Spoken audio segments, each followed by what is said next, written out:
Hi, Dustin. How you doing? I'm good. How are you? Doing all right. Yeah, what's going on? What brought you in today? Oh, it's just having a rough day. Just got yelled at by my boss about the fail rate of my kids. It's been COVID, new things, or new ways of teaching. I'm trying to get the kids engaged. I try to develop lessons that are engaging. I track kids' progression. I see what they need.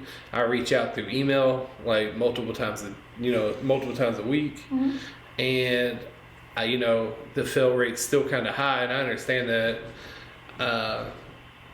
And we're getting toward the end of the year, and now they're really like, how can this happen? And I didn't really have a good answer, and I just felt really embarrassed because I feel like I don't know what I'm doing. I tried everything I possibly could think about doing, and obviously it's not seeming to be working. And it's just frustrating, and I just feel like I am just don't understand how to teach now, especially with COVID, and how I could get kids to pass my class at a higher rate. It's just one of those things that are real frustrating. I've never had this happen before. The COVID thing is really throwing everything off the NTI. So, your boss scolded you about your fail rate. What do you believe should have happened instead of her scolding you? Well, I don't know. I feel like the district should have, made better policies or ways for us to teach before we got here. To COVID, over the spring, they just allowed kids not to do any work, and they set a standard that I think kids are just following, because even the kids that did zero work in the summer still passed on, and I feel like those are still carryovers for what's going on right now, and kids just have it in their head that they don't have to do any work, and they'll still pass, like the district's still going to pass on. Right. I work with my PLC group each week. We come up with essential standards. We develop, lesson plans, and it went from your lesson plans could be a little easier into a little easier, and now I barely feel like I'm even teaching. It's more like they just show up, and as long as I mark them present, they get points for being in my class, and then if they barely do work, they're not outright telling me that kids should just pass on, but it's kind of like one of those things where it would be a lot easier if I would have just made up a way to get these kids to pass. Right. I'm not trying to be too hard. I'm just trying to hold kids accountable. And it's frustrating that when you try to hold kids accountable, that now you're the bad person because the kids won't do the work. Okay, so let's circle back for a second.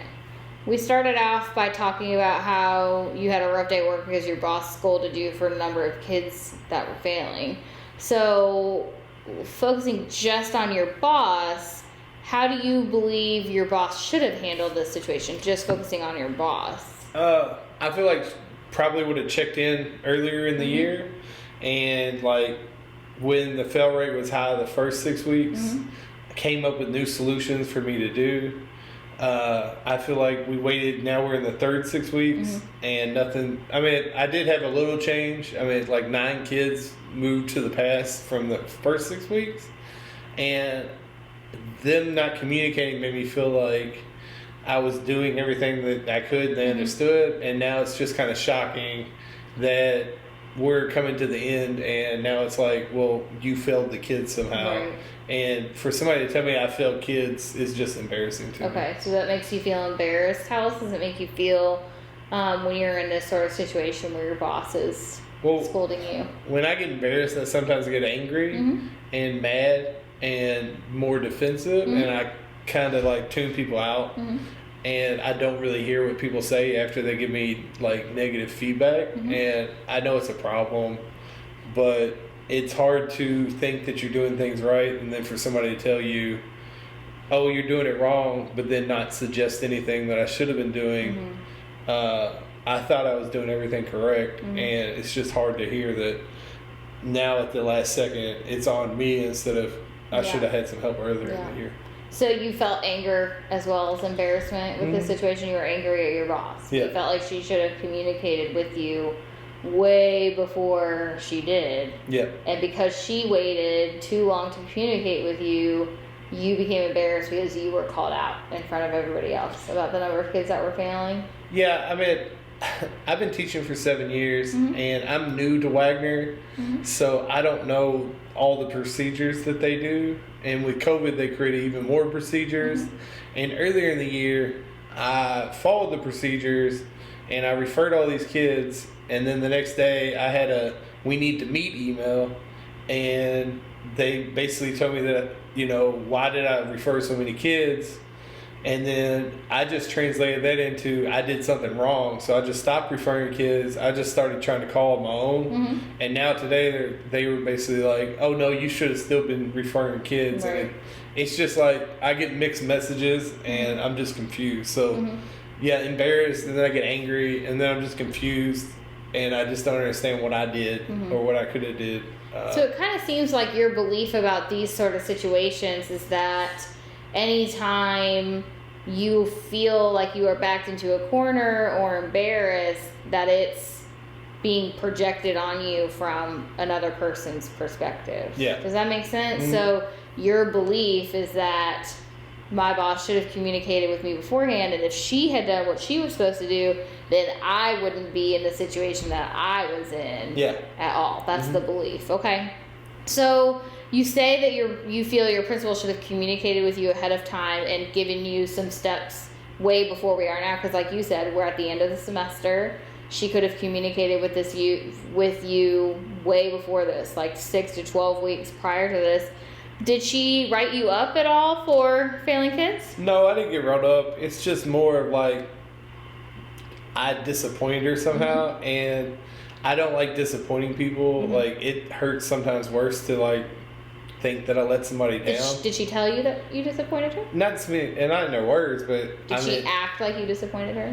I mean, I think I just maybe just put it in myself. But Do you believe that you disappointed her? Yeah, I think I may have made that. She didn't say those exact words, but it just felt like I just let the whole school down, and it's like I'm the only one, and if it wasn't for me, like everybody else would be. And it's just it's hard to think that you're letting your all your coworkers down.